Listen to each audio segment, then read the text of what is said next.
Reunión está siendo grabada. Muy buenas noches a todos los asistentes, miembros de la Sociedad Peruana de Mastología, colegas de Perú y de Latinoamérica. Hoy damos inicio a la sesión número 3 del cual de abordaje multidisciplinario de cáncer de mama. Y tengo el agrado de presentar a la doctora Bernadette Cotrina Ustiaga, médico radiólogo, exdirectora de telemedicina del MINSA, es directora de telemedicina de salud, directora ejecutiva del programa Contigo del MIDIS, que nos va a tocar el tema de implementación de telemedicina, plataformas y teleconsulta en cáncer. Bienvenida, doctora Cotrina. Buenas noches. Muy buenas noches. Es un enorme gusto estar con todos ustedes. Un agradecimiento especial a la Sociedad de Mastología del Perú, un agradecimiento personal al doctor Galarreta y a los colegas y al equipo que lo acompaña. En este espacio en el que vamos a poder conversar, quisiéramos darle una mirada, no solamente y en específico el tema que nos toca compartir, el que se ha mencionado, sino dar un pasito hacia atrás y ver todo lo que signifique el tema de la telemedicina en nuestro país, y vamos a empezar por la parte normativa. Nosotros, como país, tenemos un sustento normativo bastante sólido. A nivel de la región, quizás somos uno de los países que más hemos podido avanzar de manera bastante certera, de manera bastante firme en todo lo que es el trabajo de la telesalud y de la telemedicina. Haciendo un poco historia, en el 2003 se crea la Comisión Nacional de Telesanidad. En ese momento todavía no se acuñaba el término de telesalud, era una definición que se cogía de algunas latitudes, y es el Ministerio de Transportes y Comunicaciones quien es el que regenta un poco las iniciativas, los pilotos que traían los trabajos de telesalud. En el 2005, 2 años después, se aprueba el Plan Nacional de Telesalud, igual regentado por el Ministerio de Transportes y Comunicaciones. Todavía no es el Ministerio de Salud quien tiene la batuta al respecto. Y en el 2008 ya es el ente rector quien pauta todo lo que significa el trabajo en telesalud a nivel del país y aprueba la norma técnica de salud en telesalud, con la resolución ministerial 375. Pasan los años y se generan una serie de normativas que van de la mano en lo que significa el trabajo de la telesalud. Una de ellas es la que se promulga en el 2011, que es la Ley de Protección de Datos Personales, que es la Ley 29.33, donde nosotros estamos muy vinculados a ello, ya que en el trabajo que vamos a realizar en telemedicina, actividad profesional ayudada de las TIC, el intercambio de data, el intercambio de datos sensibles es prioritario. Entonces, contemplar todo lo que es el ámbito de esta normativa es imprescindible. En el año 2012, como país, damos un avance también muy importante, ya que se promulga la Ley 29904, que es la Ley de la Promoción de la Banda Ancha y Construcción de la Red Dorsal Nacional de Fibra Óptica a nivel del país. ¿Qué significa para nosotros y qué connotación trae con ello? Esta normativa lo que genera es, o gatilla, es el despliegue de todo este camino de comunicación a lo largo del país, de todo este esqueleto de comunicación sobre el cual pueden correr muchísimas herramientas tecnológicas, siendo la telesalud una de ellas. Donde hay conectividad, nosotros podemos implantar. Si bien es cierto, se ha promulgado en el 2012 y el avance a la actualidad no es, digamos, el resultado óptimo, el tener la normativa y las pautas que se han dado a nivel regional ya es un avance bastante importante. Saltamos hacia el año 2016 y en ese año se promulga el paraguas normativo de la telesalud, que es la Ley Marco de Telesalud, la 30422. Pasa el tiempo, en el 2017, la parte formadora, el Sistema Nacional de Residentado Médico de acá del país, el SINAREME, también viendo el avance normativo que se tiene como país, implementa en su reglamento de ley del Sistema Nacional de Residentado el artículo 40, donde insta a todos los profesionales en formación, a los profesionales médicos que están generando la residencia médica, a que ellos tengan que rotar de manera obligatoria a partir del segundo año de la formación en sus especialidades por áreas de telesalud y de telemedicina. Este es un acápite muy importante, ya que empezamos nosotros acá a sensibilizar a cada uno de los colegas de formación para el trabajo en telesalud y en telemedicina. Ha pasado el tiempo, en el 2019 se reglamenta la Ley Marco de Telesalud, la 3421, el 16 de febrero del 2019, y este presente año, ya en este contexto que nos toca vivir, se han gatillado una serie de elementos normativos que han dado un camino bastante importante para sostener todos los procesos de telesalud y de telemedicina. El 31 de marzo se promulga la resolución ministerial 146 del Ministerio de Salud, donde en esta normativa, en esta resolución, se busca fortalecer y mejorar todos los servicios de salud a través de la implementación y desarrollo de dos servicios principales. Uno es la teleorientación y otro es el telemonitoreo. Entendiendo como la teleorientación, el trabajo en telesalud, donde vamos a tener a un profesional de la salud y a un paciente que interviene en todo lo que significa la prevención, la recuperación, la rehabilitación, y ese profesional va a ser definido como un teleorientador. Esta teleorientación médica se puede dar de manera síncrona o de manera asincrónica. A su vez, hablan también en esa directiva acerca de lo que significa el telemonitoreo. ¿Y qué hablan sobre el telemonitoreo? Que es la transmisión de la información, de toda esta data, de todos esos parámetros biofísicos que nosotros podemos obtener de nuestros pacientes en relación a cada una de sus funciones vitales y poder generarles una monitorización. Esto partiendo de la premisa de poder recoger data desde donde se encuentra el paciente y principalmente a qué pacientes está orientado, a los pacientes con patologías crónicas. Entonces, avanzan los días, nos encontramos en el contexto del decreto de emergencia como país y no exentos a la de trabajar en los temas de telemedicina para cortar esa brecha de especialistas a nivel de todo el Perú, se promulga el decreto legislativo 1456, que fortalece los alcances de la telesalud. Este decreto legislativo tiene, digamos, dos avances muy importantes. Esto se promulga el 10 de mayo del presente año. ¿Qué nos indica? El primero es que redefine algunos conceptos de lo que antes la ley 3421 y su variante legislativa 1303 connotaban como telesalud, como telemedicina, como teleconsultas. Hay unas variantes en cuanto a las definiciones. Y otra variante importante que se indica es que a partir de este decreto legislativo ya la definición del poder realizar telemedicina queda fuera de lo que era el concepto solo IPRES, solo instituciones prestadoras de salud a instituciones prestadoras de salud. Ahora ya podíamos tener el escenario frente a esta norma de que el médico, el profesional de salud, pueda atender al usuario final en donde se encuentre. Muy bien, entonces, en relación a lo que hemos conversado, vamos a hablar ahora un poco de los conceptos.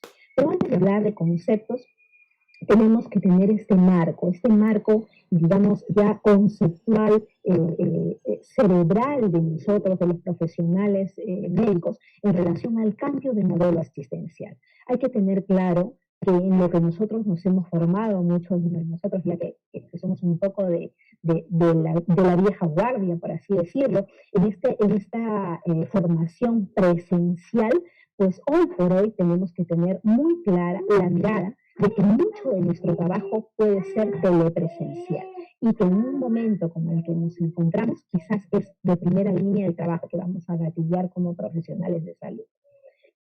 Que antes teníamos con mucha, consistencia un sistema dividido, un sistema desordenado.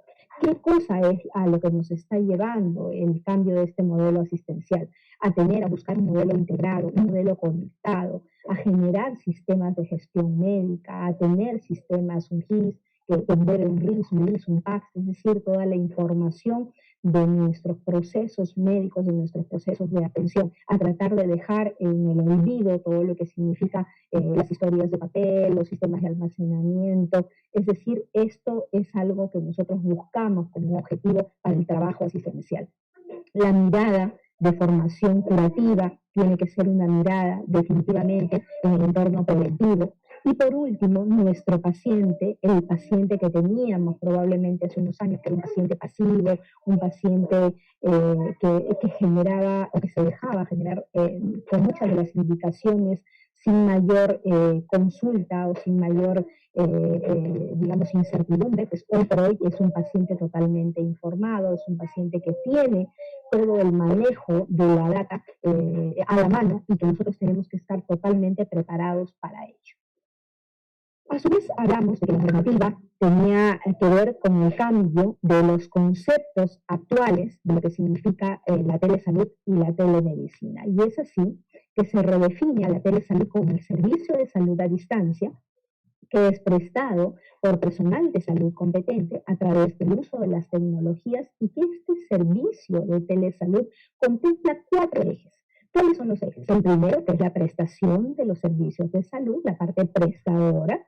Un segundo eje, que es la gestión de los servicios de salud. Un tercer eje, que habla de la información y comunicación con pertinencia cultural y lingüística. Y un cuarto eje que habla de las capacitaciones, del fortalecimiento de las capacitaciones del personal de salud. Entonces, un poco en esta imagen traemos los 4 ejes o los 4 pilares que convoca la telesalud. La telemedicina como la parte prestadora, la telegestión, que es una herramienta que podemos utilizar en muchos de nuestros trabajos, principalmente de mirada administrativa, la telecapacitación, que es lo que estamos en este momento recibiendo, la teleeducación e información a la comunidad cuando nosotros queremos verter algún tipo de información, pero ya no a profesionales o personal de la salud, sino un personal de la salud o un profesional de la salud a nuestra comunidad. A su vez, otro concepto que cambia dentro de esta norma es la redefinición de lo que significa telemedicina. ¿Cómo se redefine? Se redefine como la provisión de servicios de salud a distancia en los componentes de promoción, prevención, diagnóstico, tratamiento, recuperación, rehabilitación y se añade cuidados paliativos. ¿Prestado por quién? Por el personal de salud utilizando las tecnologías de la información.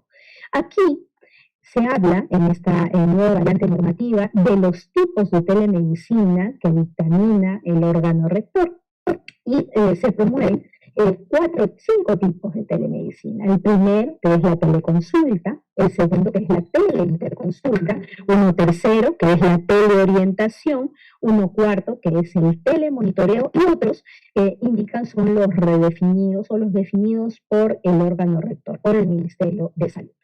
Entonces nosotros un poco habíamos mirado lo que era la teleorientación médica, que habíamos comentado un poco la definición, que era el conjunto de acciones que desarrolla un profesional de la salud usando las tecnologías de la información. Y aquí, ¿qué cosa es lo que se busca? Se busca proporcionar consejería, asesoría, con la finalidad de generar los servicios de promoción de la salud, de prevención, recuperación o rehabilitación. Como mencionamos, pueden ser 2 tipos, pueden ser de tipo asincrónico o pueden ser de tipo sincrónico, tal cual lo estamos comentando, siendo la primera la asincrónica en tiempo diferido, es decir, cuando se encuentra con una comunicación directa con el paciente, es decir, cuando estamos fuera de línea.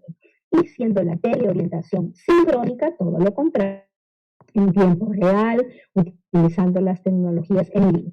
Cuando hablábamos del telemonitoreo, aquí es básicamente qué cosa, obtener todos los parámetros biofísicos de un paciente, principalmente pacientes tipificados con patologías crónicas desde donde se encuentren. Yo creo que ese es el concepto general que deberíamos llevar de todo lo que significa telemonitoreo. ¿Cómo se redefine la teleconsulta a nivel del país, de nosotros, de Perú, con esta normativa? Es la consulta a distancia que se realiza entre un profesional de la salud en el marco de las competencias y una persona usuaria. Esta es una parte muy importante. Les comentaba que esta es una de las variantes más interesantes que trae la definición de lo que significa la teleconsulta, ya que la teleconsulta antes se definía como el proceso de atención entre profesional de la salud y profesional de la salud estando presente y con el usuario estando presente o ausente, pero entre IPRES. Actualmente ya no es así. Entonces, esto nos da un marco mucho más abierto para el tema del trabajo en telemedicina. La teleinterconsulta se define como la consulta a distancia que utiliza las tecnologías de la información y comunicaciones, que la realiza un personal de salud a otro profesional de la salud para la atención de una persona usuaria. Esto es lo que nosotros antes, de manera presencial, podemos equipararlo a lo que significa las juntas médicas.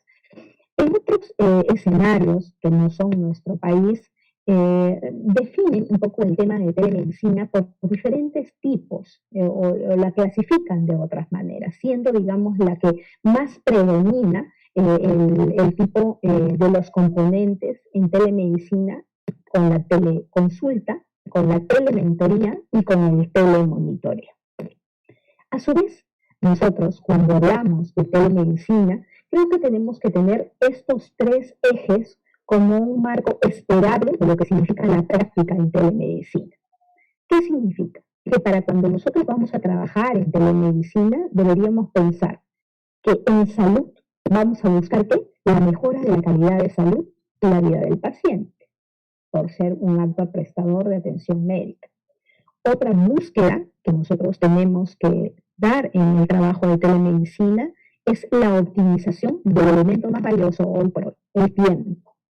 Pero este elemento valioso de optimización que sea para el profesional que trabaja en telemedicina como para el usuario final, el paciente. Y un elemento importante que hay que esperar es el tema de la sostenibilidad, es decir, que nosotros cuando vamos a trabajar en telemedicina tenemos que siempre pensar en que esta es una actividad que tiene que tener un retorno monetario. ¿Por qué? Porque esto nos significa una continuidad de los servicios que nosotros vamos a prestar. Entonces, cuando vamos a trabajar con nosotros tenemos que conceptuarnos, digamos, en cómo vamos a estructurar nuestro servicio en las diferentes especialidades que queramos realizar el trabajo con telemedicina. Entonces, lo primero que debemos pensar es cómo debería ser esa atención virtual. Tenemos que tener claro que el trabajo en telemedicina no es una excepción a la práctica de salud. Esta tiene que ser mirada de la misma manera como es mirada la atención presencial. Es decir, yo como profesional, yo como médico, puedo decir, hoy día atiendo un día lunes de manera presencial, un día miércoles atiendo por telemedicina de manera virtual, y esto debería ser mirado de esa manera, tanto nosotros, los profesionales de la salud, como los pacientes. Una vez que tenemos esa mirada, nosotros nos volcamos a poder definir lo que significan los espectros de los servicios. Lo primero, hacia el lado izquierdo, vamos a connotar, vamos a proyectar el tema de la tecnología, el tema del uso de las plataformas. Vamos a ver si este servicio en la especialidad tal que estamos proyectando va a trabajarse de manera síncrona, va a trabajarse de manera sincrónica, vamos a utilizar nosotros sistemas de videoconferencia, vamos a utilizar nosotros sistemas de plataformas propias, desarrolladas, adquiridas, vamos a trabajar con sistemas de imágenes médicas, tenemos que mirar temas de almacenamiento, temas de estructura e infraestructura de equipos, temas de ancho de banda, temas de cableado estructurado, es decir, esas minucias son importantes verlas, obviamente, con un profesional del área de tecnología para poder tener claro el trabajo y que no se nos vaya a pasar. Es sumamente interesante no pensar en que vamos a trabajar en telemedicina y adquirir un empaquetado per se sin poder mirar estos detalles. Luego, nosotros definimos, dependiendo de la especialidad que vamos a trabajar, el liderazgo, es decir, la cabeza del equipo. Hay que tener claro que este es un proceso de atención médica, es decir, que tiene que estar siempre liderado por nosotros, por los profesionales de la salud. Esto es súper interesante de tenerlo muy claro.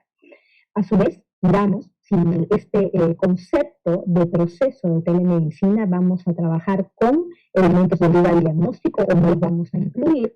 Y algo que va a cerrar el concepto, que va a cerrar este proceso, va a mirar el hecho de vamos a implementar farmacia, vamos a tenerla consigo, vamos a cerrar el proceso de farmacia, este va a ser entregado en la institución prestadora de salud, público o privada, donde estemos implementando, vamos a llevarlo a casa. Entonces, Estas características, digamos, de lo que significa el involucramiento del servicio son súper importantes, porque al final van a significar lo que es el proceso de atención. Y por último, que todo este proceso tenga lo que mencionamos anteriormente, un retorno financiero. ¿Por qué? Porque esto me va a permitir saber el darle la continuidad, el poder mantenerlo, el poder incrementar recursos tecnológicos, recursos humanos, todo lo que nosotros podamos conceptuar a futuro.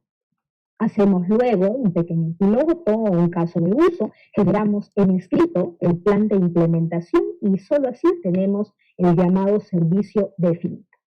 Cuando nosotros hablamos también de telemedicina, a veces tenemos ciertos paradigmas, ciertas dudas en cuanto a lo que es el trabajo per se en ello.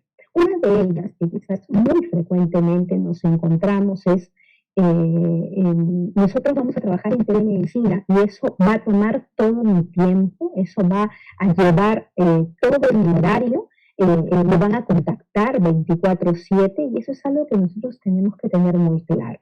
Cuando vamos a trabajar en telemedicina, lo importante es que tratemos de simplificar el trabajo y no de complicarlo. Tenemos que respetar muchísimo el tema de la programación, el tema de la calendarización, así como lo hacemos de manera presencial. Esto es importante e imprescindible cuando vamos a empezar los trabajos en telemedicina. Otra parte que hay que tener en cuenta es que el tema de telemedicina, la atención previa, debe ser una necesidad que se apertura de parte del paciente, es decir, que el paciente debe tocarnos la puerta, llegar a ese momento en el cual pida los servicios de telemedicina. Hoy por hoy, en el contexto en el que nos encontramos, mucha gente ya tiene sensibilizado el trabajo, la atención por telemedicina y eso ha permitido, dentro de las cosas pocas y escasas positivas que nos deja esta pandemia, el beneficio de haber crecido en esta parte. Otra parte importante, otro concepto importante dentro de estas dudas que se generan en la implementación de los servicios es que nosotros no podemos trabajar en telemedicina de manera divorciada con los servicios presenciales. Es decir, nos ha tocado en la experiencia de las implementaciones ver instituciones públicas o privadas que van a implementar servicios de telemedicina y generan, por ejemplo, plataformas apartes o fuera de la plataforma natural de lo que significa la atención médica. Es decir, tienen un sistema de gestión hospitalaria y dicen, bueno, ahora vamos a adquirir una plataforma de telemedicina que no interopera, que no se habla, que no genera ningún tipo de trazabilidad de información, y esto ya genera un divorcio de los procesos, y esto no debería verse así. Telemedicina, como les comenté, debería ser un módulo más de atención dentro de la atención médica. Hay que ver siempre el tema de la gestión de calidad, cuando nosotros trabajamos con este tipo de servicios, hay que mirar, estamos brindando un servicio adecuado, estamos optimizando nuestro tiempo, estamos recibiendo esta retribución suficiente para generar la sostenibilidad del servicio. Entonces, estos son datos importantes que hay que tener en cuenta. Entonces, cuando se trabaja sobre telemedicina, van a existir beneficios tanto para el paciente como para el médico. Dentro de los beneficios, podríamos nombrarlos de manera general. El primero puede ser el tema del seguimiento, porque nosotros como profesionales vamos a tener ratios de evaluación a nuestros pacientes y ratios de seguimiento superiores por la mayor facilidad del contacto que podemos tener con ellos de los que tenemos a nivel presencial. El tema de la ubicuidad es muy claro para nosotros, es decir, nosotros vamos a acceder a un usuario, a un paciente desde cualquier parte, región o latitud a nivel mundial. El tema de optimización de todo lo que significa la estructura hospitalaria, pues no necesitamos un gran despliegue de inversión para generar trabajo en telemedicina, por ende hay un tema también de ahorro en el tema de los servicios, la necesidad de generar los ingresos nuevamente, la necesidad y el beneficio de lo que significa la calidad de la salud, porque mejora el estatus óptimo de la salud de nuestros usuarios, y no solamente de nuestros usuarios, de nuestros pacientes, sino de sus familias. El tema de que cubre las necesidades de los servicios que normalmente no están cubiertos. Y por último, el gran beneficio de lo que significa el acceso. Es decir, el acceso a quién, a los médicos especialistas que normalmente no se tienen. Cuando hemos pasado por este tema de pandemia, un poco nos tocaba mirar muchas experiencias a nivel mundial con el trabajo de telemedicina, algunas de ellas sistematizadas, otras no. A nivel latinoamericano todavía no hemos encontrado grandes experiencias al respecto, quizás una que otra en Argentina y en Brasil, muy pequeñitas y muy puntuales, pero quizás hay alguna que podríamos traerla como ejemplo, y una de ellas es la que se da o la que se dio, y aún todavía está dándose ese trabajo en China, en Shanghai, donde se ha habilitado un hospital público, que es el Hospital Público de Shanghai, como el primer hospital virtual de la localidad que realiza las teleconsultas en un entorno que incluyen varias prestaciones, varios procesos. ¿Cuáles de ellos son? Lo primero, que trabaja sobre un sistema de gestión clínica, bueno, con toda la estructura sólida que pueden tener los sistemas de gestión médica, pero basados prioritariamente en usos de telesalud y de telemedicina. Asimismo, este hospital virtual trabaja con la prescripción de medicamentos, los cuales llegan hasta el domicilio de los pacientes, tienen acceso a lo que significan los exámenes de ayuda diagnóstica y tienen el cobro del pago en línea, siendo un hospital público. Un poco acá las imágenes de lo que es el trabajo en teleconsulta en este hospital, el entrenamiento que dan a los profesionales médicos, la capacitación para esta gestión del cambio en el trabajo en telemedicina es súper importante para ellos. Aquí en esta imagen que estamos señalando, vemos una interacción de una de las médicos, de una de las colegas con uno de los usuarios, con uno de los pacientes, donde se les genera la prescripción en línea, luego se les genera el pago y el recojo de los fármacos. Entonces, este es un ejemplo muy importante porque cuando se generó la pandemia, este fue, digamos, el primer hospital público que empezó a trabajar en telemedicina y tiene mucha experiencia al respecto y lo está haciendo con todas las especialidades de manera muy, pero muy sólida. ¿Qué beneficios nos trae entonces la atención por telemedicina en este contexto que nos encontramos de la pandemia por COVID-19? Lo primero, que se puede realizar un monitoreo remoto a los pacientes sanos. ¿Para qué? Para evitar el contagio, para mitigar la posibilidad de la infección. Lo segundo, que nosotros podemos reducir con el trabajo en telemedicina los gastos de las EPPs, que están generando tanto costo a nivel de las atenciones del sistema sanitario. Lo tercero, que el uso de la telemedicina permite una educación a nuestros pacientes para generar las consultas que tengan, pero no solamente las consultas en el índole médico y en el campo físico, sino también en el campo psicológico, y no solo para ellos, sino también para sus hogares donde están desenvolviéndose, donde viven. Un cuarto beneficio, que es muy importante para nosotros, el tema de usar telemedicina significa una gran protección para el personal médico y para todos los trabajadores de los ambientes hospitalarios. Y por último, que está generando, proporciona fuentes de ingresos para los sistemas de salud. Cuando nosotros miramos un poco el contexto de lo que significa telemedicina y cáncer, quizás tenemos que tener en cuenta algunas pinceladas de lo que va a significar el trabajo per se. El título que nos traía un poco a la unión es la teleconsulta en cáncer. Pero quizás nosotros deberíamos ampliar un poco más la mirada acerca de lo que significa el trabajo de telemedicina y definir la palabra de telemedicina, volcarla a la especialidad y hablar de lo que significa la teleoncología, ¿no? En el marco de la salud digital.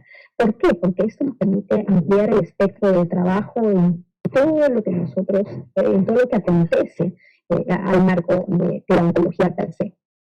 Podríamos trabajar en temas de telegenética para cáncer, las teleaplicaciones que se pueden desarrollar en torno a la supervisión remota de lo que son los tratamientos de quimioterapia, el manejo de la sintomatología, el manejo tan importante para los pacientes terminales, el tema de los cuidados paliativos, el tema del desarrollo propio, natural, per se, de las aplicaciones móviles para patología oncológica, el tema de la adherencia a la medicación o también el abandono de la terapéutica, que es tan importante principalmente en los niños con patología oncológica, la telepatología, haciendo uso de la citología o de la telepatología de tejidos. A su vez, nos pareció muy interesante traer este artículo en la colación. Este es un artículo muy reciente, que se ha publicado el 16 de julio del 2020, y este artículo habla sobre lo que ha significado el trabajo en cáncer antes de la pandemia y después de la pandemia. Entonces, aquí vamos a traer algunas conclusiones que nos parecieron súper importantes de destacar. Indica el presente artículo que antes de la pandemia, solo las teleconsultas, este artículo es a nivel de Estados Unidos, se realizaban prioritariamente en zonas rurales o en lugares donde existía una brecha de médicos especialistas, de las especialidades. A su vez, esta atención que se daba por telemedicina, esta atención que se daba por teleconsultas, se realizaba solamente en pacientes los cuales eran conocidos ya por los profesionales de la salud. Una cuarta característica que tenía la atención en telemedicina es que siempre tenía que ser una atención muy estricta, muy rigurosa, muy encasillada. Tenía que ver mucho con las regulaciones HIPAA, con los protocolos de seguridad, con los estándares muy pulidos para poder generar el trabajo en telemedicina. Y a su vez, la supervisión en el trabajo de telemedicina y cáncer era muy, pero muy directa por los profesionales de la salud, principalmente en los procedimientos oncológicos. ¿Qué ha cambiado luego de la pandemia? Lo primero es que la atención se está dando en los domicilios de los pacientes, de los usuarios, y que esto ya no tiene que ver con temas rurales, sino que, como bien conocemos, pueden darse en áreas citadinas, y que no, este ya no es una característica propia de los servicios de telemedicina, y se ha vuelto totalmente ubicua a la necesidad de la especialidad predominantemente. Lo segundo es que hoy por hoy se incorpora la atención de pacientes con cáncer nuevos a atenciones de telemedicina de manera masiva. Una tercera característica es que ha existido una apertura al no cumplimiento estricto de lo que significa esta normativa que antes era tan cerrada, ¿no? Y a la apertura de otro tipo de plataformas de comunicación, como son el tema de sistemas de videoconferencia, el tema de cualquier plataforma independientemente del origen. Hemos visto artículos de trabajos con telemedicina, con WhatsApp, es decir, todas las herramientas tecnológicas que estén a la mano de los profesionales oncólogos también han sido usadas. Y por último, que antes era presencial y muy rigurosa, ya se está dando a través de medios virtuales. Entonces, este artículo nos pareció muy importante de traer en la colación por el tema que ahora estamos conversando. Un poco esta captura para salirnos de la mirada y tener en cuenta que las autoridades de todos los países han expandido de lo que significa el asentar, el legalizar, el normar el trabajo en telemedicina, porque significa un gran beneficio a nivel internacional, a nivel mundial, en este contexto. A su vez, les comento otra revisión que también me pareció muy importante traer en relación a esta presentación en cuanto a lo que significan las 4 categorías que se podría clasificar con el trabajo a nivel de oncología y la necesidad de la aplicabilidad de telemedicina o no. Esta revisión habla de que tenemos una primera categoría en la cual nos podemos encontrar con pacientes los cuales pueden tener tratamientos que no son dependientes del tiempo, es decir, que pueden ser pacientes que hayan completado tratamiento y que no se encuentren con síntomas agudos, porque no tienen recurrencia, o que reciban quimioterapia oral o hormonoterapia. Es decir, que en esta categoría 1 estos pacientes son los primeros que deben ser evaluados prioritariamente por telemedicina, ¿no? De tal manera que tengan la posibilidad muy lejana de visitar los hospitales y obviamente de mitigar mucho el tema del contagio de infección por coronavirus. Una categoría 2 es el grupo de pacientes en los cuales se encuentran en un tratamiento tardío o omisión, y que este efecto de este tratamiento tardío no tiene, digamos, un efecto trascendental en la calidad de vida o en la progresión de la patología oncológica. Porque en este caso, la omisión o la postergación podría ser un poco equiparado, ¿no? El potencial de esta postergación versus el riesgo de lo que significa que el paciente adquiera la infección por coronavirus. Entonces aquí lo que indican en esta segunda categoría de pacientes es que pueden darse esos tratamientos con terapias complementarias en cánceres, en patologías oncológicas que son curables, donde postergar el inicio o disminuir los ciclos de tratamiento podría ser apropiado. Y que aquí telemedicina también juega un papel súper importante, un rol muy interesante para darles el seguimiento a este grupo de pacientes. Una categoría 3 son los casos donde la postergación o las demoras tienen una influencia ya que impacta, una influencia moderada en la calidad de vida o en el pronóstico de nuestros pacientes. Aquí, para muchos tipos de cáncer, se preferiría ¿qué cosa? Indicar tratamientos con menor probabilidad de precipitar las estancias hospitalarias, de precipitar las hospitalizaciones. Aquí, en este tipo de casos, lo que se trata de sustituir son estas terapias orales venosas o cualquier variante, lo cual minimice lo que significa las visitas a las instituciones prestadoras de salud, a los hospitales, o lo que significa las hospitalizaciones. Esta tercera categoría de pacientes también pueden ser seguidas de manera remota.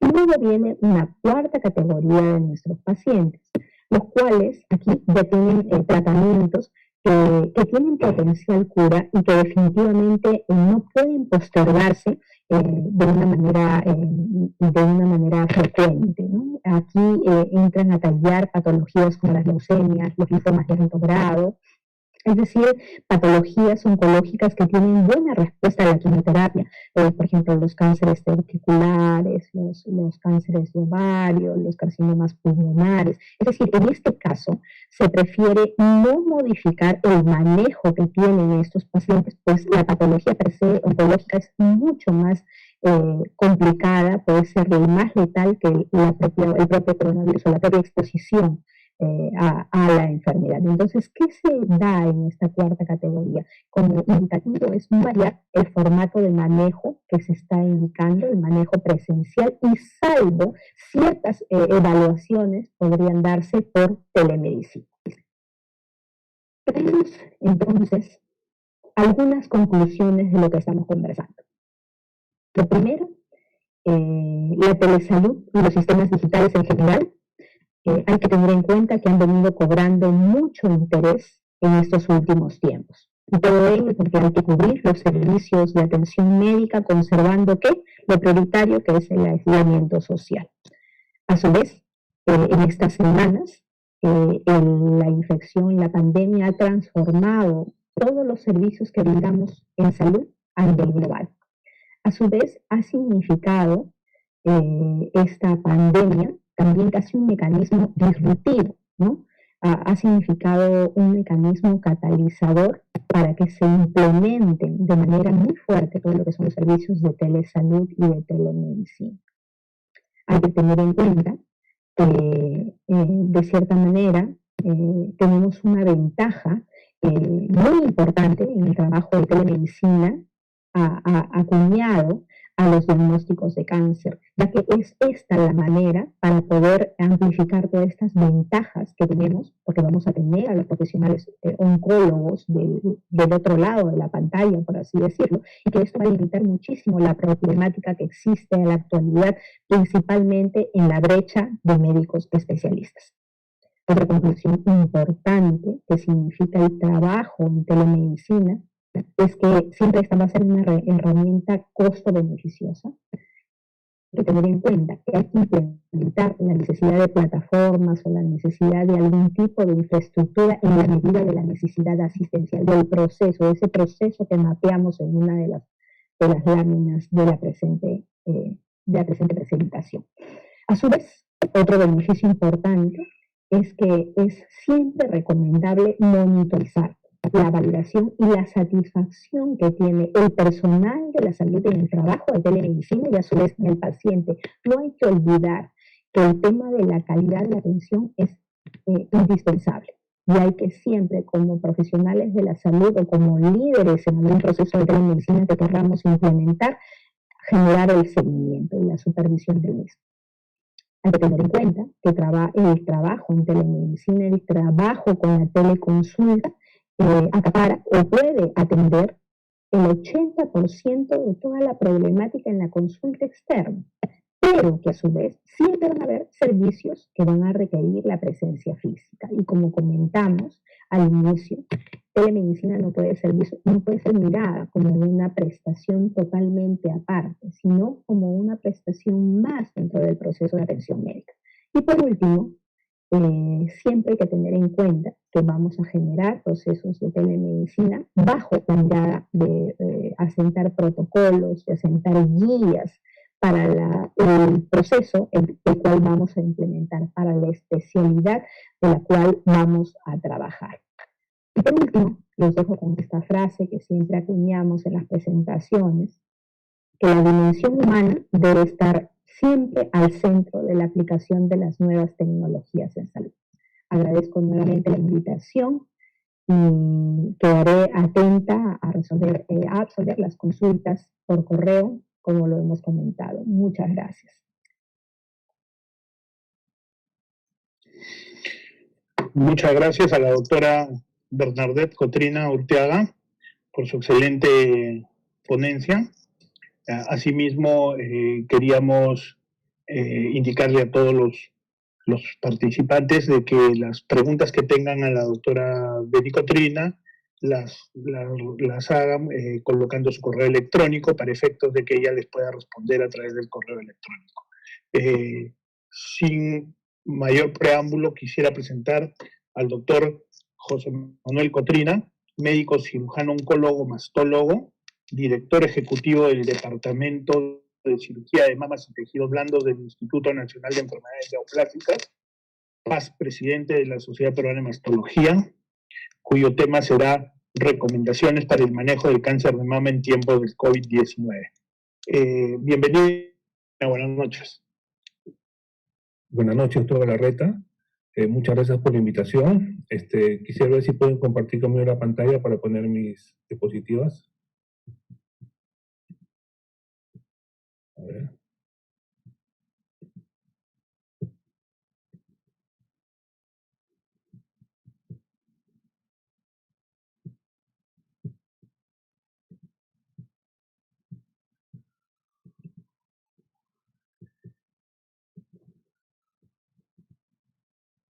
¿Se puede ver ahí? No.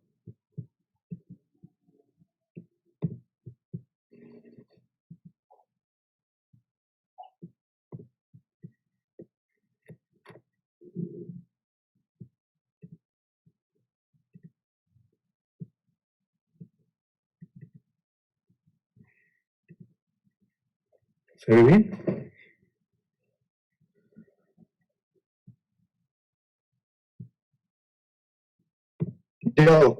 Listo, ¿no? Bueno, como decía, agradecer al doctor Galarreta y a la Sociedad de Mastología por invitarme a compartir con ustedes este tema. Bueno, lo que vamos a realizar ahora son las recomendaciones del manejo quirúrgico en pacientes con cáncer de mama. Primero, queríamos dar una actualización de lo que es la pandemia a nivel mundial. Estos son datos del día de hoy, en los cuales podemos ver que aún la pandemia en zonas, sobre todo de América, se está ahorita en plena apogeo, en plena incidencia con altos casos de casos nuevos y casos de mortalidad. Y lo que queremos de partir aquí en este momento es que la pandemia ha cursado en diferentes etapas por diferentes países. De ahí que algunas recomendaciones de las que hemos nosotros tomado son de los países que sufrieron en la primera etapa de la pandemia, como son Asia y Europa. De ahí que todas las recomendaciones han sido resumidas y recopiladas y adaptadas a nuestra realidad acá en el Perú. Este es otro cuadro donde podemos ver la incidencia por regiones, donde América definitivamente es el continente con mayor incidencia, tanto en casos nuevos como en mortalidad.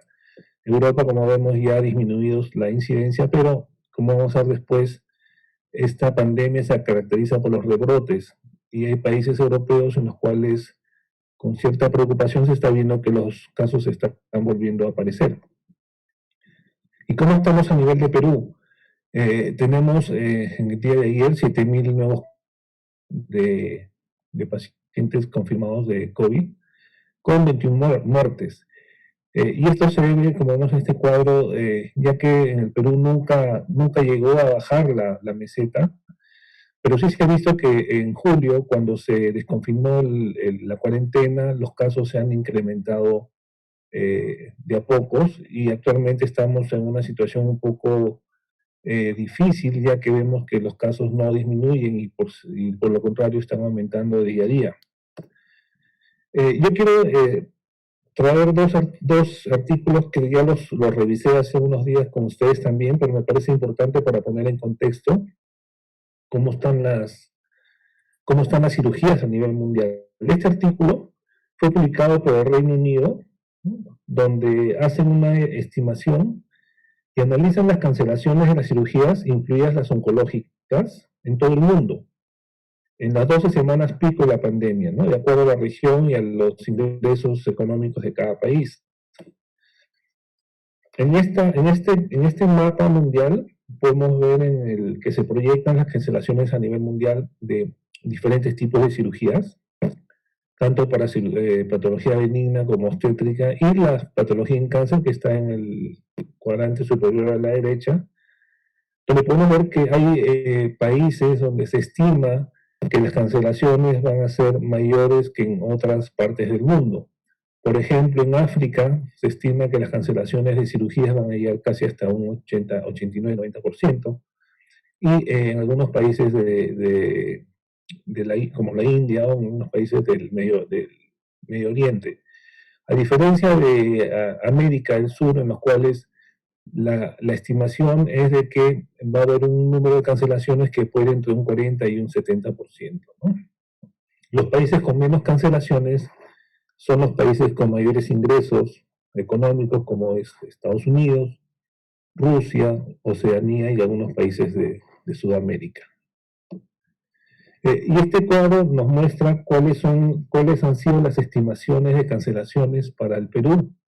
Se ha calculado que se han cancelado o se van a cancelar 7.500 cirugías semanales.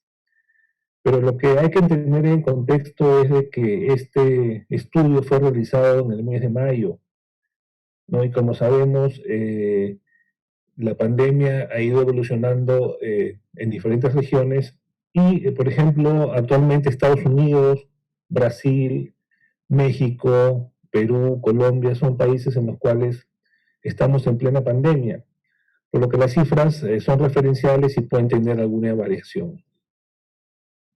Como les decía hace un momento, los rebrotes se van a presentar una vez que las personas empiecen a volver a su vida normal, ya que va a haber más confinamiento, más aglomeración de personas, y como hay muchas personas asintomáticas, las infecciones se suponen que van a incrementarse, como está sucediendo aquí en Perú.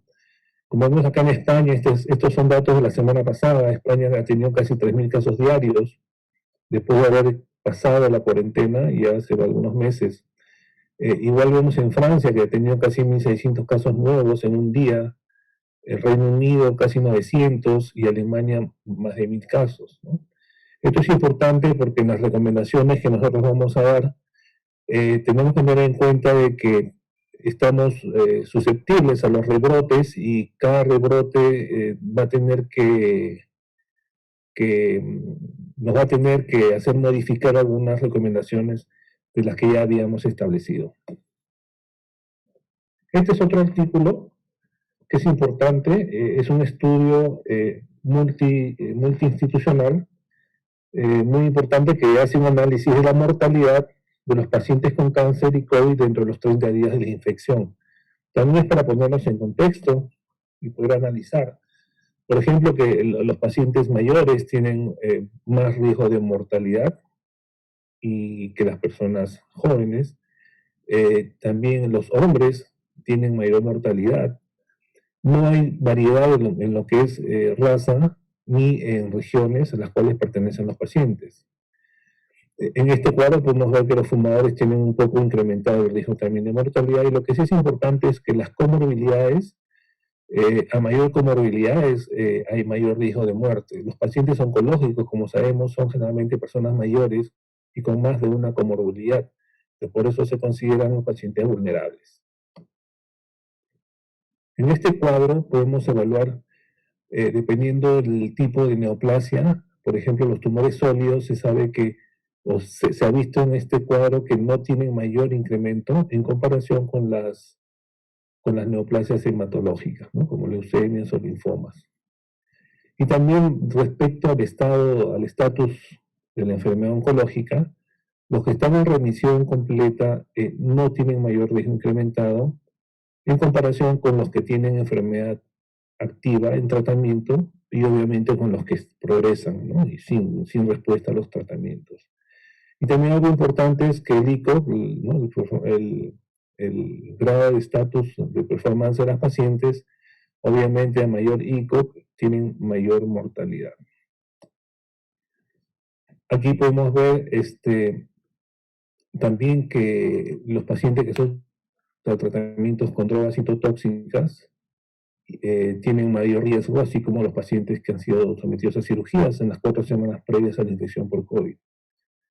Y también vemos que los pacientes que han recibido tratamiento tanto con hidroxicloroquina y acitromicina tienen mayor mortalidad que los que han recibido uno u otro por separado.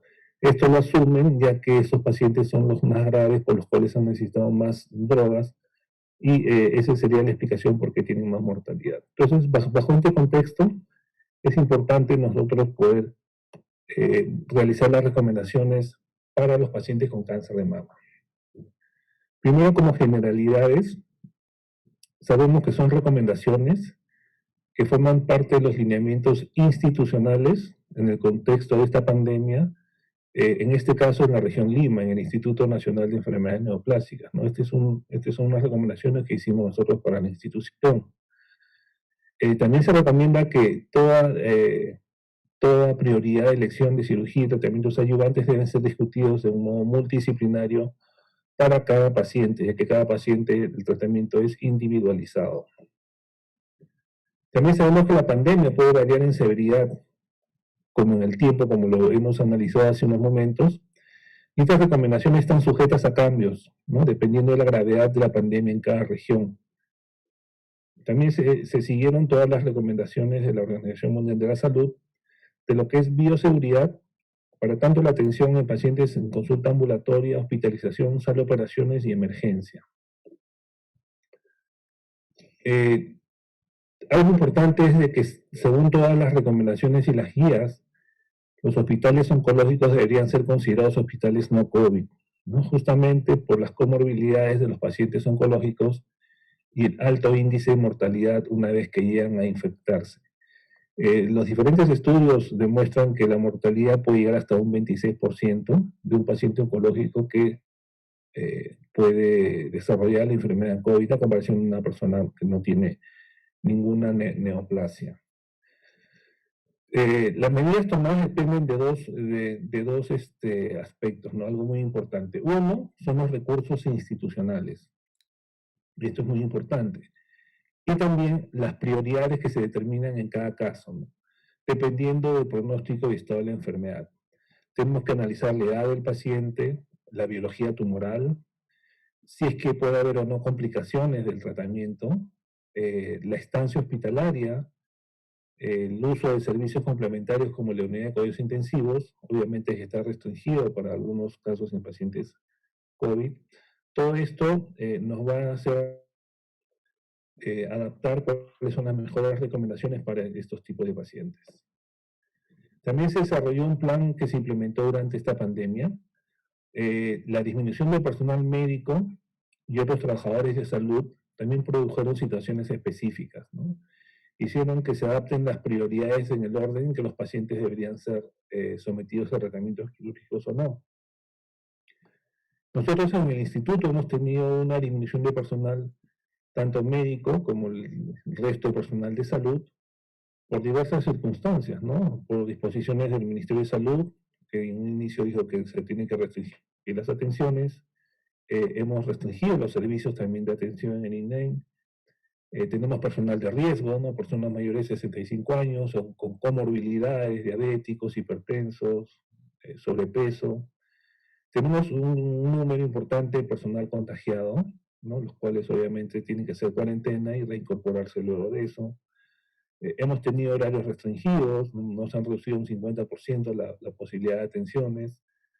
Se ha implementado el trabajo remoto. Ha disminuido un poco la capacidad hospitalaria, ya que las camas deben cumplir cierta norma de acuerdo a la OMS por el distanciamiento social, ¿no? Las camas tienen que ser espaciadas, lo que ha hecho que disminuyan la capacidad de hospitalización en diferentes cuartos. Además, al inicio, como recordamos, hubo la cuarentena, que era una inamovilidad, había restricciones provinciales, considerando que nuestros pacientes el 50% vienen de provincia, y también obviamente el temor que sienten los trabajadores de salud para poder asistir al centro de trabajo, ¿no? Entonces, también el triaje de los pacientes referidos y el cambio de tratamientos fueron necesarios. Nosotros actualmente tenemos tratamientos estándares que han tenido que ser modificados por esta pandemia. Y se ha recomendado que estas medidas sean consideradas en muchos de los pacientes. Algo importante es el uso de los equipos de protección personal, que son fundamentales, probablemente sean el factor más importante para evitar un contagio, y se debe usar según las recomendaciones de la Organización Mundial de la Salud. ¿Cómo hemos dividido las prioridades?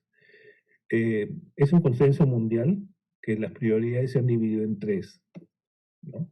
Prioridad 1 es la condición del paciente, que es inmediatamente mortal, clínicamente inestable o que lleve un compromiso del estado general. También algunas guías la recomiendan como urgente o como prioridad A. La segunda o prioridad segunda es la situación en la cual el paciente no es crítica. Tras o más de 6 a 8 semanas sí podría afectar el resultado del pronóstico oncológico, también considerado como semiurgentes o prioridad B. Y la tercera es la prioridad 3, que es la condición en la cual el paciente está lo suficientemente estable como para retrasar los servicios durante la pandemia, ¿no? No es urgente y se considera como prioridad C. Bajo este aspecto, estas tres prioridades, hemos hecho las recomendaciones en tres aspectos: consulta ambulatoria, el estudio de imágenes y el tratamiento quirúrgico propiamente dicho.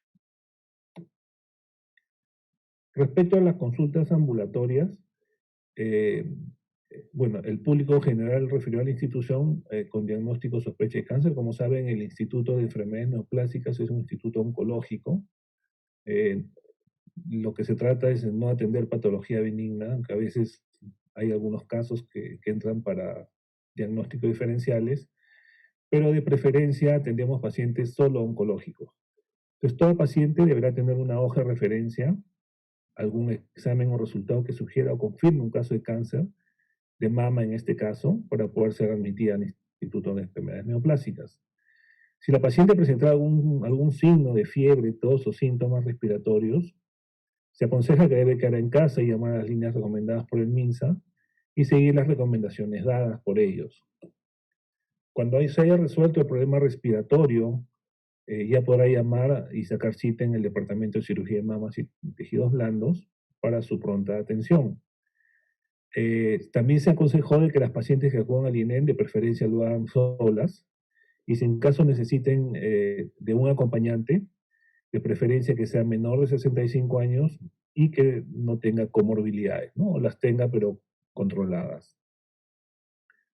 Justo, bueno, a raíz de la charla de la doctora que me precedió, también se han implementado lo que son la telesalud, por teléfono, videollamadas, de orientación, telemonitoreo, teleconsultas, dependiendo de la disponibilidad y prioridad de los casos en los cuales hay varios departamentos quirúrgicos que sí hemos logrado hacer este tipo de implementación con resultados favorables.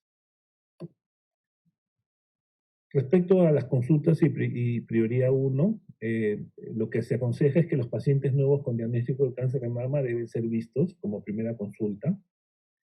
También los pacientes que presentan hematomas, abscesos, tumores sangrantes o necróticos por el riesgo de infección, también tienen que ser vistos como prioridad 1. Y lo que nosotros hemos implementado en el instituto, ya que tenemos mucho cáncer de mama avanzado, es los pacientes con progresión al tratamiento sistémico. Si un paciente va a neoadyuvancia y progresa y no tiene respuesta, nosotros lo hemos considerado como prioridad 1 para poder acceder a un tratamiento quirúrgico y posteriormente seguir con el tratamiento, ya sea sistémico o con radioterapia. Respecto a la prioridad 2, que son pacientes que pueden esperar entre 6 y 8 semanas, son pacientes nuevos con diagnóstico de carcinoma ductal in situ. Como saben, el carcinoma ductal in situ es un cáncer de evolución lenta, que si pasan algunas semanas o meses no empeora el pronóstico de los pacientes. También consultas en pacientes con carcinoma invasivo infiltrante que ya hayan pasado la primera consulta, solo para definir resultados y posibilidades de tratamientos quirúrgicos. Los pacientes en controles con síntomas nuevos también son prioridad 2, y el seguimiento de pacientes posoperados. Respecto a la prioridad 3 en consultas, tenemos pacientes estables en tratamiento sin ningún problema. Puede ser pacientes que estén en tratamiento hormonal, no tienen prioridad de ser vistos, pueden diferirse las consultas, obviamente siguiendo con su tratamiento.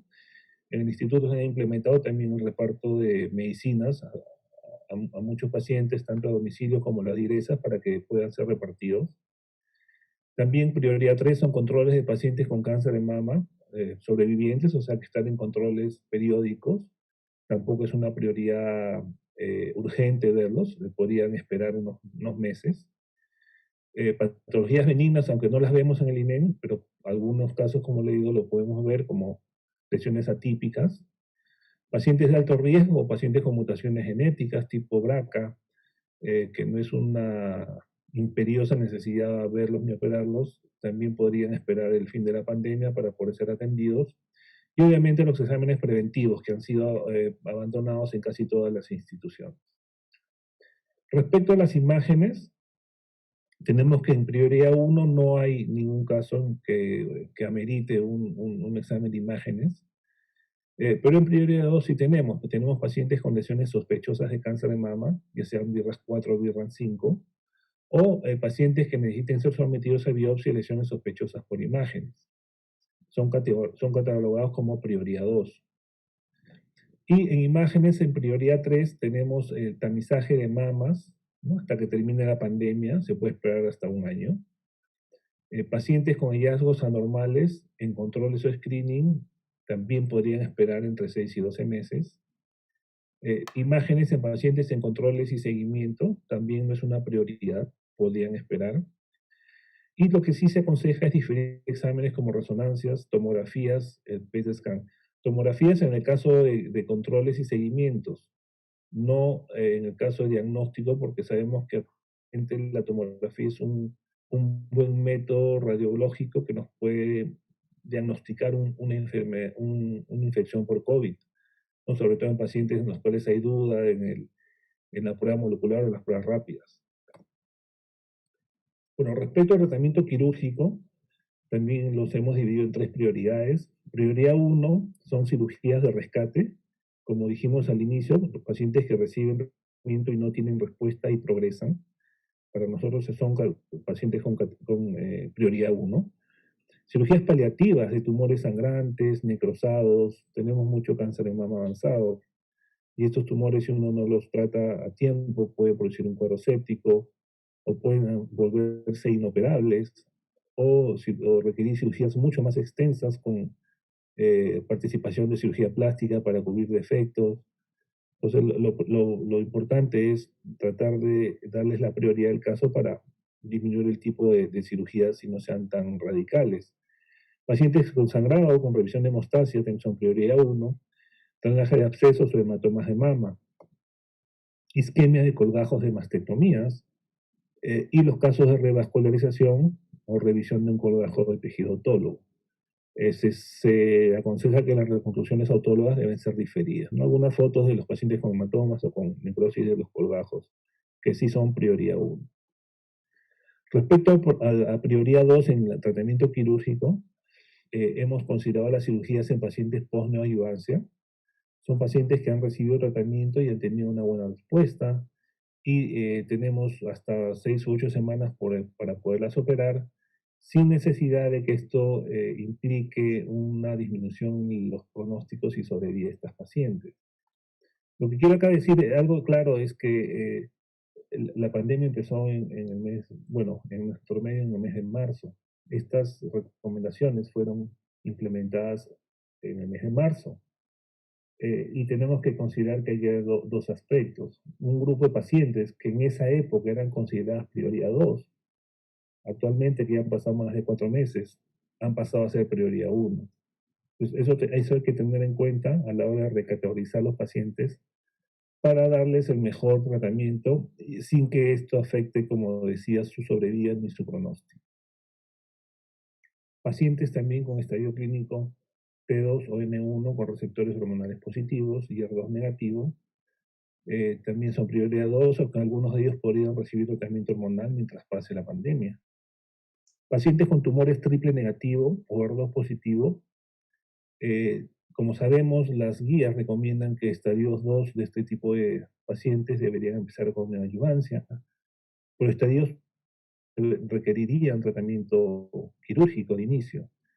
Y lo que hay que sopesar es que el tratamiento sistémico también produce inmunosupresión y si un paciente se infecta, es muy probable que su pronóstico no sea bueno. Esto debe ser evaluado en el equipo multidisciplinario, obviamente. También se aconseja prioridad 2, biopsia de lesiones que no definidas, pero sospechosas de ser malignas, ¿no? Por imágenes.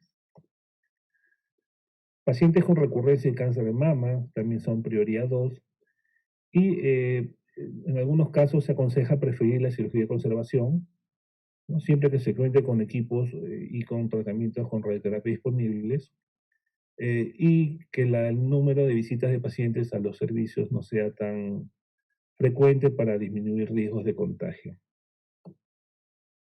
Respecto a prioridad 3 en cirugía, tumores benignos, como dijimos, tumores filoides o algunos filodenomas que a veces entran como diagnóstico diferencial y terminan siendo benignos. Las biopsias de lesiones no definidas, sospechosas de ser benignas, a diferencia de anterior que eran sospechosas de ser malignas, como papiloma, lesiones con ATIP, etc. Mastectomías profilácticas para pacientes con y sin cáncer.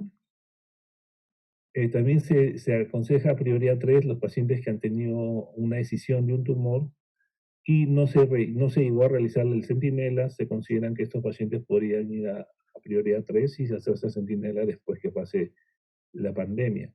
Y obviamente los carcinomas ductal in situ, que como dijimos, tienen una evolución muy lenta y podrían esperar de un poco más de 6 a 8 semanas, ¿no? Para ser tratados. Y sobre todo, si tienen receptores, podrían empezar con tratamiento con algún tipo de tratamiento antihormonal. Las mastectomías con reconstrucción, los he puesto como un asterisco, porque si bien es cierto, no se recomienda hacer reconstrucción por el tiempo operatorio, nosotros consideramos que las reconstrucciones no son tratamientos estéticos, son tratamientos reparativos. Y en algunos casos de cirugías muy extensas donde no se va a poder realizar una buena cobertura del defecto, sí es imperativo que la cirugía plástica nos ayude para cubrir estos defectos y evitar probables complicaciones posteriores.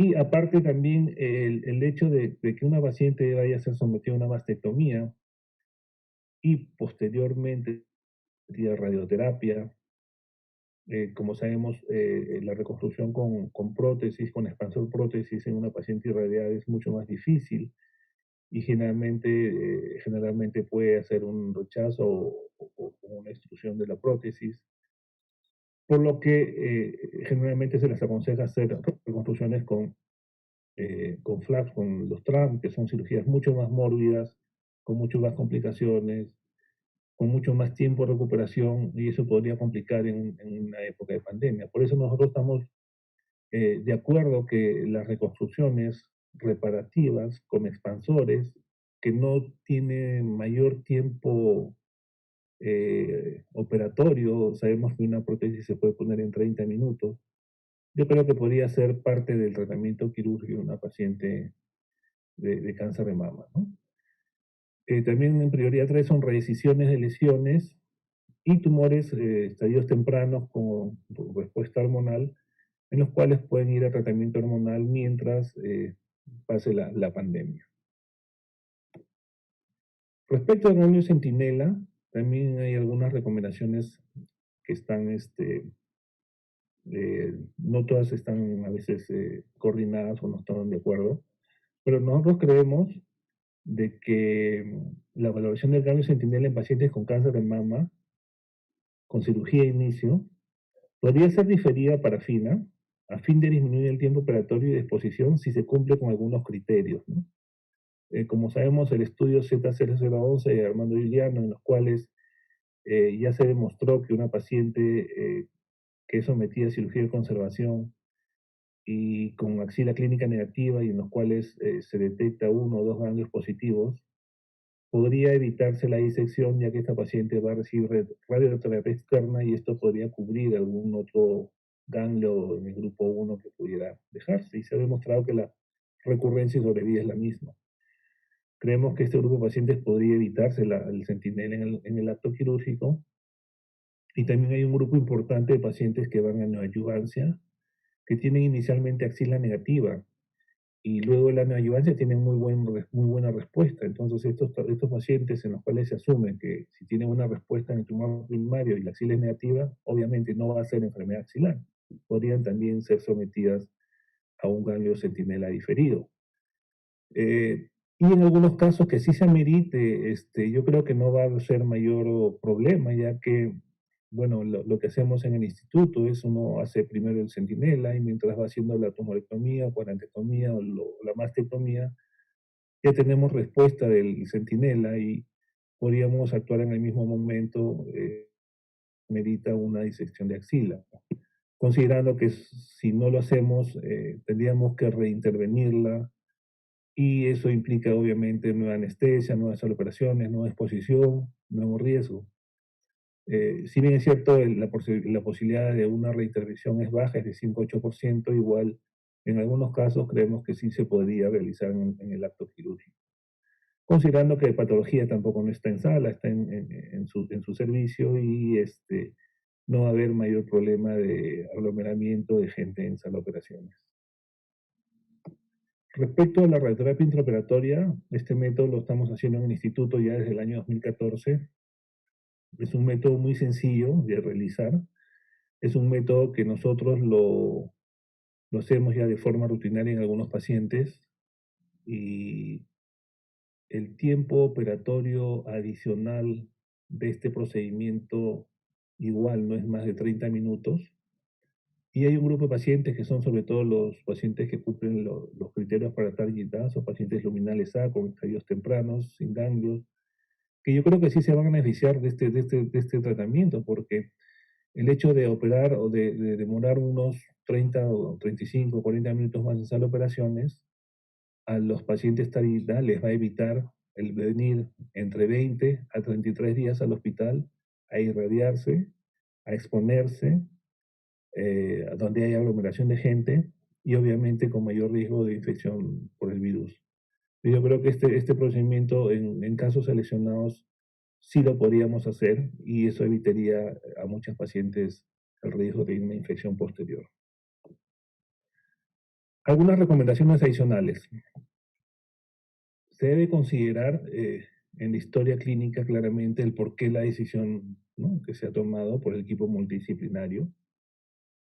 Se debe elaborar una lista de pacientes donde se considere la prioridad, ¿no?, 1, 2 o 3.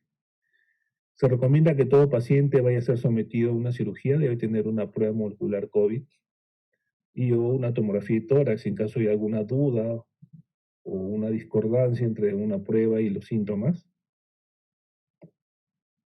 Pacientes con infección COVID, prioridad 1, deberían ser sometidos a cirugía, ya que la vida está en peligro por este tipo de cirugías, de prioridades. Pero pacientes con prioridad 2 o 3 con COVID positivo deberían esperar los 14 días de cuarentena para poder después ser reevaluados a ver si se reinterviene.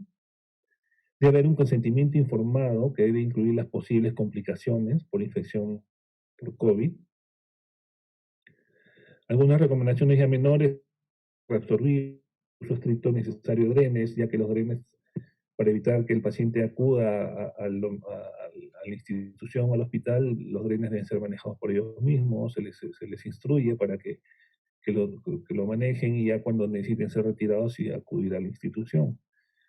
Y algo importante que ya lo manifesté anteriormente es los equipos de protección personal, ¿no?, de acuerdo a las directivas de la Organización Mundial de la Salud. Cirugías con tiempos de hospitalización cortos sería lo ideal, priorizar cirugías ambulatorias. Se debe usar el equipo quirúrgico necesario, o sea, evitar mayor gente dentro de sala, evitar rotantes, evitar gente que vaya a ver, porque esto incrementa el riesgo de infección. Y evitar en lo posible realizar cirugías complejas que ameriten el uso de camas UCI para los pacientes. Voy a terminar con un par de frases que las dije en la charla anterior.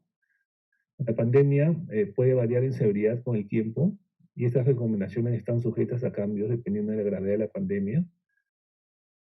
Y ahora en el futuro, el curso de la pandemia determinará cómo, en qué medida debe prevalecerse la atención oncológica. Creo que esta pandemia no va a pasar pronto, va a seguir por varios meses.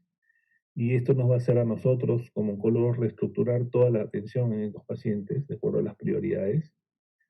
Y probablemente sea un proceso dinámico y de rápida evolución, ¿no?, para el cual esperamos que al trabajar en equipos multidisciplinarios y con los recursos necesarios de la institución, yo creo que se va a poder aliviar las consecuencias negativas de esta pandemia. Bueno, muchas gracias por su atención.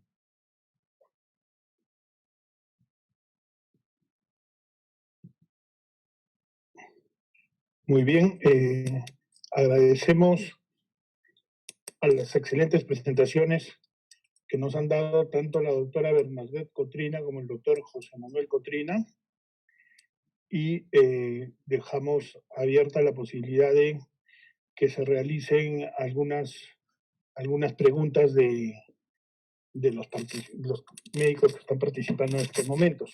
Yo quisiera hacerle una pregunta o dos preguntas, doctor Cotrina, con respecto a su exposición y en estas épocas de pandemia, ¿no? Uno, las microcalcificaciones. ¿Cómo debemos priorizar las microcalcificaciones que se encuentren en un examen en un paciente, que sean sospechosas, BIRAS 4 o BIRAS 5?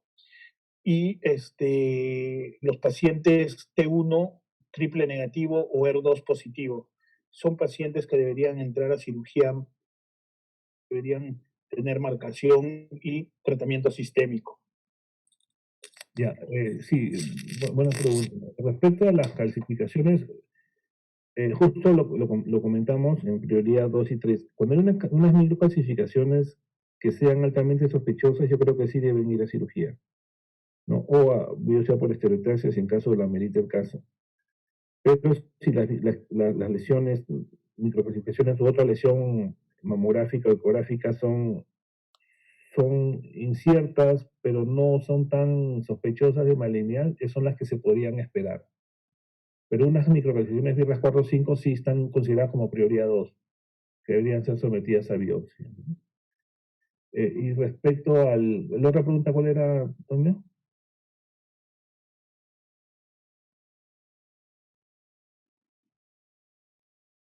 ¿Cuál era la segunda pregunta? Me dijiste del...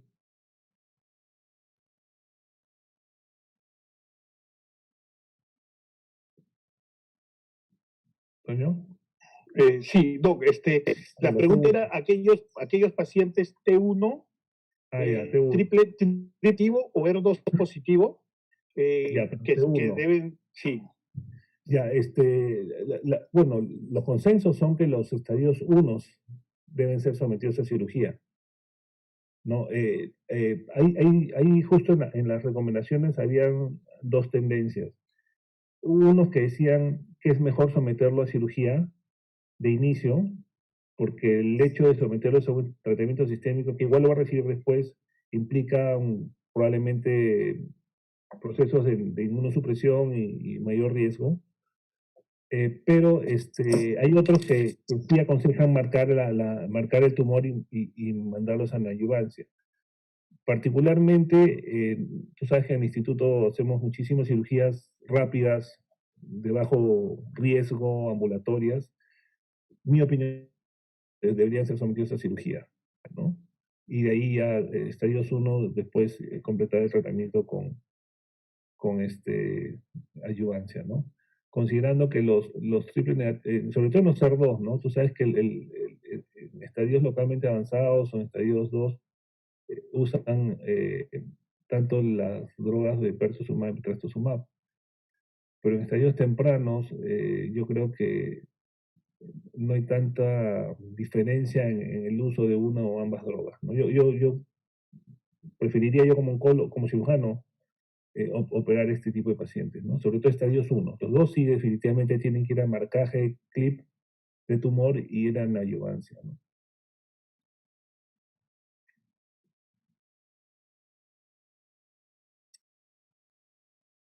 Tenemos una pregunta que es para la doctora Benicotrina. Ella les va a responder al correo, pero me gustaría señalarla porque me parece que es interesante con respecto a la telemedicina. Dice, ¿cuál es el riesgo de denuncias que puedan realizar pacientes o familiares en el acto médico relacionado a telemedicina? Y otra, si se puede realizar telemedicina en UCI. Entonces, estamos enviándole la pregunta al correo a la doctora para que le responda a Gabriela Vázquez Evangelista. Y hay una pregunta para usted también, doctor Cotrina, que dice, aquellos pacientes que son sometidos a radioterapia intraoperatoria, ¿el ganglio centinela debería ser diferido o no? A ver, para el ganglio centinela, como conversamos, va a depender nosotros hemos puesto ahí un par de situaciones, ¿no? Pacientes que cumplan con el protocolo Z0011 debería ser diferido. O sea, se hace centinela y se difiere a parafina el resultado. Perdón. Y pero hacer o no hacer centinela, yo creo que el centinela es parte del estadiaje de la enfermedad, es pronóstico por el tratamiento sistémico. Y yo creo de que sí, se debería hacer bajo estas dos circunstancias, ¿no? También lo que manifesté hace un momento es de que si yo tengo una paciente que tiene negativa y va a adyuvancia y tiene buena respuesta, por lógica ese ganglio sigue siendo negativo. Entonces también son pacientes que se podría diferir el centinela para la parafina, ¿no? Ahora, la radioterapia intraoperatoria, como es un procedimiento complementario que toma unos minutos más, o sea, no interferiría con la posibilidad de hacer el centinela, ¿no? Igual tenemos tiempo, felizmente en el instituto, todos los servicios están interconectados y las respuestas a las improntas de los centinelas no demoran mucho, son 25 minutos máximo. Entonces yo creo que cada institución debe adaptar su realidad para poder manejar de mejor forma este tipo de circunstancias, ¿no?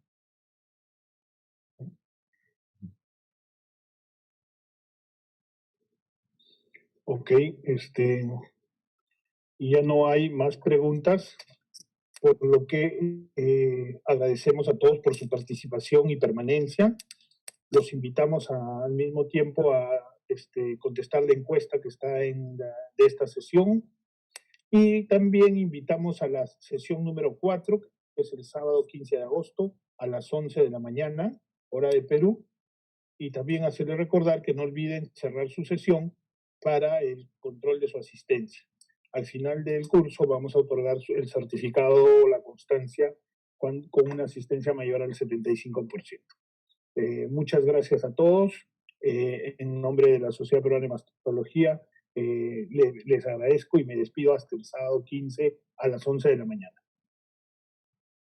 Ok, muchas gracias y hasta luego a todos. Hasta luego, doctor Gutiérrez.